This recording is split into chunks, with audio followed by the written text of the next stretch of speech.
તો બીજી તરફ વડોદરાની MS યુનિવર્સિટી ફરી એકવાર વિવાદોમાં છે। કેન્ટીનમાં વિદ્યાર્થીઓ વચ્ચે મારામારીનો આક્ષેપ। આર્કિટેક્ચર ફેકલ્ટીની કેન્ટીનમાં મારામારીનો આક્ષેપ। મારામારીમાં એક વિદ્યાર્થીને આંખમાં ઈજા પહોંચી છે।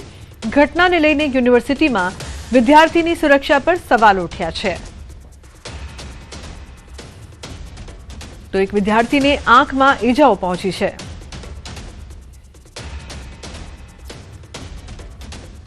हम लोग कुछ पर्सनल रिलेटेड प्रॉब्लम से बात करने के लिए सिर्फ आए थे, तो वो लोग भी बात करने के लिए ही आए थे, बट वो लोग पता नहीं किस बात को लेके हम पे चार्जअप कर दिए। मेरे दोस्त को भी मारा, मेरे को भी मारा है और बेमतलब का 3 से 4 लोग हमारे साथ हम लोग के आसपास घुसे हैं।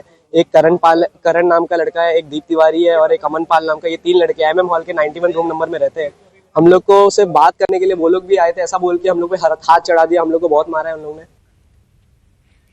વડોદરામાં ફરી એકવાર કાયદાના લીરે લીરા ઉડ્યા છે। અસામાજિક તત્વોનો પોલીસને પડકાર। ઓફિસમાં બંધક બનાવીને યુવકને માર્યો માર। તો યુવકને ઢોર માર મારતો વિડીયો વાયરલ થયો છે। વિડીયો અલકાપુરીના ઇન્ડિયા બુલ મોલનો હોવાની ચર્ચા છે। કેટલાક યુવકોએ અને એક યુવતીએ સાથે મળીને માર માર્યો હતો। વાયરલ વિડીયોને લઈને પોલીસે તપાસ હાથ ધરી છે। ન્યૂઝ 18 ગુજરાતી વાયરલ વિડીયોની પુષ્ટિ કરતું નથી। તો વડોદરામાં ફરી એકવાર કાયદાના લીરે લીરા ઉડ્યા હોય તેવા દ્રશ્યો અહીંયા સામે આવ્યા છે। ઓફિસમાં બંધક બનાવીને યુવકને ઢોર માર મારવામાં આવ્યો હતો।